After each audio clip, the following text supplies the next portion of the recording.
இல்லன்னா அப்புறம் திடீர்னு கிளம்பி ஓடுறாங்க. நாங்க வீட்டுலதான் இருக்கோம், நாங்க எப்பவுமே போக மாட்டோம். அந்த இருட்டுங்கிறது பயமா இருக்கு எனக்கு. குழந்தை மாதிரி ஆயிட்டேன் நானே இருட்டை பாக்குறதுனால. நீங்க வந்து நல்லா வாட்டமா போச்சு. அவங்க அப்பா வந்து பாப்பா ஆடி தூங்க வச்சிருக்காங்க. மேடம் வந்து ரவுண்ட் அடிச்சிட்டு இருக்காங்க. டிராபிக் உள்ள புந்து வர முடியலங்க. அந்த எலெக்ஷன் முடியல வரையும் ஒண்ணுமே பண்ண முடியாது. உங்களுக்கு தெரியாம வந்து மாட்டாங்க. எப்படி கொஞ்சம் சரி பக்கத்துல சேர்த்து பொறி போகணுமா? ஏதோ இவங்க ஏதோ ஜாமெல்லாம் வாங்க போறாங்களா, வீட்டுக்கு தேவை வாங்க சொல்றாங்க.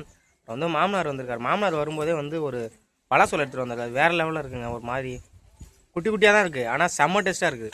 இவா அலப்புற வேற தாங்க முடியலங்க. உள்ளே போய் நின்று என் மாமியார்ட்ட போய் எத்தனை நாள் சீக்கிரம் சொல்றீ, நான் கணக்கு எழுதுறேன். சிவன்யா கண்ணு மேடம் இப்பதான் குளிச்சுட்டு வந்து உக்காந்துக்கிறாங்க.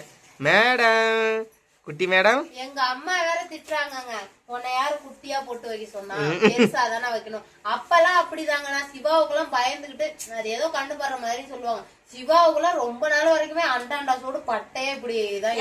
அங்க பாத்தீங்களா சிங்க குட்டி தங்க குட்டி என்ன பண்ணுது? சிவா கண்ணு இங்க பாரு, என்னப்பா பண்ற? ஏதாவது சொல்லுப்பா.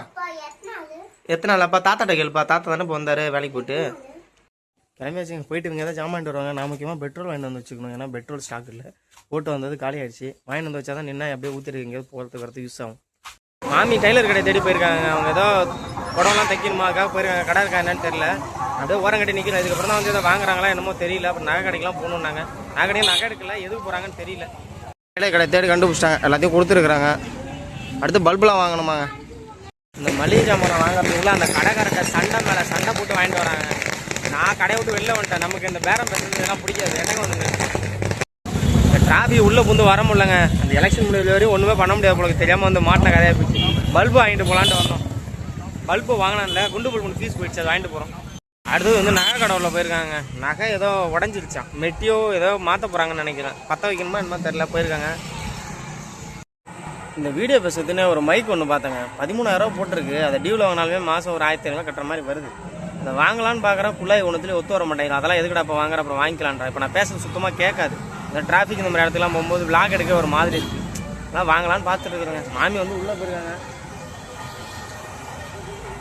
கரெக்டாக பார்த்தீங்கன்னா வீட்டிலேருந்து நாங்கள் 3:30 வந்தோம். மணிக்கு 7 ஆக போகுது. அவங்க பர்ச்சேசிங் பண்ண ஆரம்பித்தாங்கன்னா ஒரு கடைக்கு 10 கடை ஏறி ரேட்டு எவ்வளோ என்ன அடித்து பேசி தான் வாங்கிட்டு வருவாங்க. நம்ம அப்படியே அது போனோமா வாங்கணுமா வந்துடுவேன். அவங்க கூட வந்தாலே நான் எங்கேயாவது ஒரு ஓரமாக போய் உக்காந்துருவேன். இங்க பாருங்க, இவரு கவுண்ட் பண்ணிட்டு இருக்காரு எத்தனை. இல்ல அதுவே 2 விதை முளைச்சிருச்சுங்க. அதான் சரி வந்து சாப்பிட்டேன் எடுத்து வைப்போம் அப்படின்னு சொல்லிட்டு. இது ரொம்ப டேஸ்டா இருக்கு. அதனாலதான் இந்த விதையை எடுத்து வைக்க மாட்டேன்.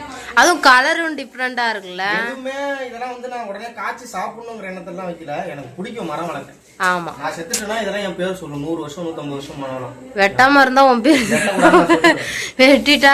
மரம் நிறைய நம்ம சாப்பிட முடியலனாலும் நம்ம பிள்ளைங்க சாப்பிடுறாங்க. அதிகமா இந்த பழ வகை மரம் வளர்க்க பிடிக்குங்க. ரேர் ஃப்ரூட்டா வளர்க்கணுங்கிறது. ஆமா ரொம்ப. அப்புறம் எங்கேயாவது தெரு உரம் அங்கங்க சுத்தி வச்சேன்னா அந்த புங்க மரம் வேப்ப மரம் அதிகமா வைக்கணும். ஏன்னா அதுதான் ஆக்சிஜன் நிறைய கொடுக்கும். சப்பாத்தி மாவு வாங்கிட்டு வந்தாங்க அங்கே 1 கிலோ வந்து. அதே வந்து 80 ரூபாய் என்னமோ. அதான் 1 வாங்கினா 1 ஃப்ரீயான்னு கேட்குறான். கத்திட்டு உட்காந்துருக்காங்க.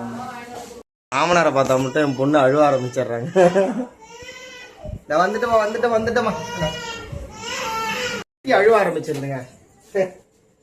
எல்லாம் மருதாணி வச்சு நினைக்கிறாங்க. சிவாவும் மருதாணி வச்சு சுத்திருக்காங்க. எனக்கு செட் ஆகுது. எனக்கு ஒன்னே அப்படியே சளி பிடிச்ச மாதிரி. அதனால நான் கீழே தண்ணியே வந்துச்சுமா. உண்மையிலே அங்கே பெண்ணாடத்தில் என் வீட்டில் இருக்குதுங்க. இங்கே இருக்கிறது ரொம்பவே நல்லா இருக்குங்க. நல்லா இருக்குன்னா சொகுசாக இருக்குன்னு சொல்ல, சுல்லாங்கடி இல்லை மெயினே. அதுதான் சந்தோஷமாக இருக்கு. என் வீட்டில் விடிய விடிய தூங்க முடியாது. சுல்லாங்கடிச்சிட்டே இருக்கும். பாப்பாவும் நின்றுக்கிட்டே தான் கிடக்குறா. பின்னாடி ஏறுக்குது. அதுக்கும் ஒன்றுமே பண்ண முடியல. கிட்டத்தட்ட நான் 10 நாளாக அது தூங்கி. டிப்ரெஷன் ஒரு காரணம், அந்த கொசு ஒரு காரணம், லைட் எரிஞ்சிட்டே இருக்கிறதுனால. அப்புறம் அந்த ஹார்மோன் பிரச்சனை ஆயிடுச்சுல. இப்போ கிட்டத்தட்ட பார்த்தீங்கன்னா சிவாவுக்கு வந்து ஒரு 4 வயசு இருக்கும்போது லைட் ஆஃப் பண்ண ஆரம்பித்தோம். அதில் ஒரு 6 மாதமோ 8 மாதமோ கேப்பு. லைட் ஆஃப் பண்ணிட்டு இருக்க தூங்கிட்டு இருந்தோம். திரும்ப என் பொண்ணு பிறந்தப்பறம் இப்போ திரும்ப ஆரம்பிச்சாச்சு.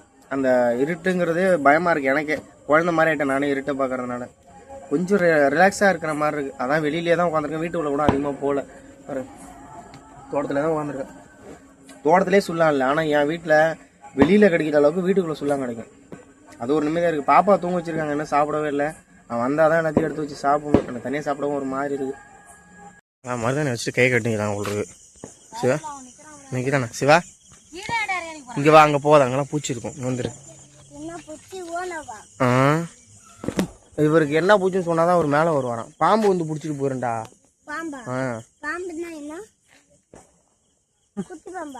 சொல்றது போயிட்டு தெரியாது. எல்லாரும் கூத்து பார்க்க போயிட்டாங்க. நாங்களாம் சின்ன வயசுல போனது, அதுக்கப்புறம் போகவே இல்லை. சாப்பிட்டாங்க. இன்னைக்கு எதுவும் திருவிழாலாம் இல்லை, எதுவும் வைக்கலன்னு கூட சொல்லிட்டு இருந்தாங்க. திடீர்னு 2 பேரும் கிளம்பி போயிட்டாங்க. சிவாவை கூப்பிட்டாங்களா, அவனெல்லாம் கூப்பிட்டு போவாங்க. நான் நடுறதுலாம் வந்து கூப்பிட மாட்டேன், எனக்கு தூக்கம் வரும். அவன் எப்படியும் தூங்கிடுவாங்க. எங்க அம்மா அப்பா தூக்கிட்டு வர்ற மாதிரி தான் இருக்கும் அவனை. அதனால வேண்டாம் அப்படின்னு சொல்லியாச்சு. இப்பவே எதனாலன்னு பாத்தீங்கன்னா, இப்ப எலெக்ஷன் டைம் இல்ல, அதனால வைக்க கூடாது எங்கேயும் அதிகமா. அதனால வைக்கிறதா இல்லைன்னா அப்புறம் திடீர்னு கிளம்பி ஓடுறாங்க. நாங்க வீட்டுலதான் இருக்கோம், நாங்க எப்பவுமே போக மாட்டோம். பாப்பா வயித்துல இருந்தப்போ போனோம். அவ பிறந்ததுல இருந்து போல, ஏன்னா பிள்ளைய வச்சுக்கிட்டு நடுராத்திரி இல்ல. அது இல்லாம பகல்ல போனாலே தேர் பார்க்கும் போதே தேர் பார்க்கும் போதுமே கொஞ்ச நேரம் போயிட்டு வந்துருவாங்க. ஏன்னா ரொம்ப நேரம் குழந்தைய வச்சுட்டு அதுவும் அடிக்கிற வெயிலுக்கு இது பண்ண முடியாதுங்க. எனக்கா சின்ன வயசு ஞாபகம். மாமா ஒருத்தர் வந்தாரு. அவர் வந்து நைட்டு 1 மணியா இருந்தாலும் எழுப்பி வா மாமா வாமான்னு கூப்பிடுவேன். கூப்பிட்டு அடிச்சு போடுவாரு. அடிச்சுட்டு கூப்பிட்டு போவாரு. பாய் தலைனால எடுத்துட்டு போயிடுவேன். போனா ஒரு இதுல மிச்சர் பாயிட்டு வாங்கி தருவாரு, டீ எல்லாம் வாங்கி தருவாரு. அதெல்லாம் நினைச்சு பார்த்தா எனக்கு ரொம்ப கஷ்டமா இருக்கு. அப்பெல்லாம் எப்படி தெரியுமாங்க, எங்க கிராமம் லீவு நாள், இந்த மே மாசம் லீவு எல்லாரும் ஊருக்கு வந்துருவாங்களா. பாய் சாக்கு அதெல்லாம் கிழிச்சு எடுத்துட்டு போய் அங்க டீ கடை விடிய இருக்கும். அந்த அன்னைக்கு மட்டும் சொல்றேன் இருக்கும். நாடகம் தான் வைப்பாங்க அப்பா. இப்பெல்லாம் சாங்கு பாட்டு படம் போட்டுறாங்க, பாட்டு சாமி வேஷம் போடுறாங்க. அதெல்லாம் எல்லாமே உண்டு. இப்பன்னு வளர்வாய்வ அப்போ அது ஒரு நல்லா கிடையாதுமா.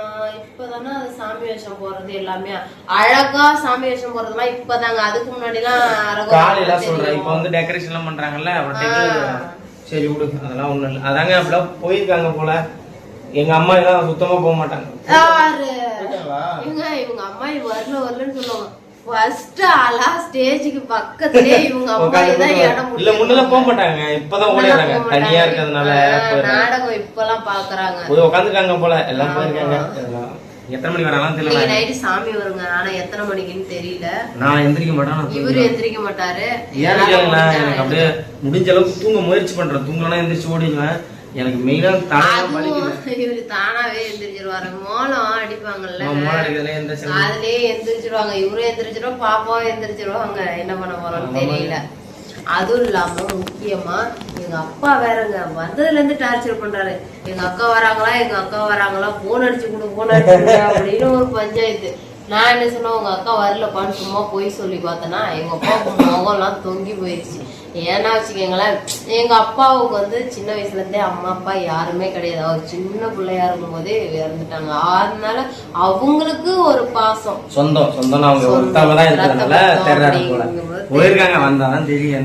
நாளைக்கு வரேன்னு சொல்லிருக்காங்க. அப்ப பாருங்களேன் எங்க அப்பா மூஞ்ச அப்படியே ரைட்டா இருக்கும். ஆமா, அப்ப எடுக்க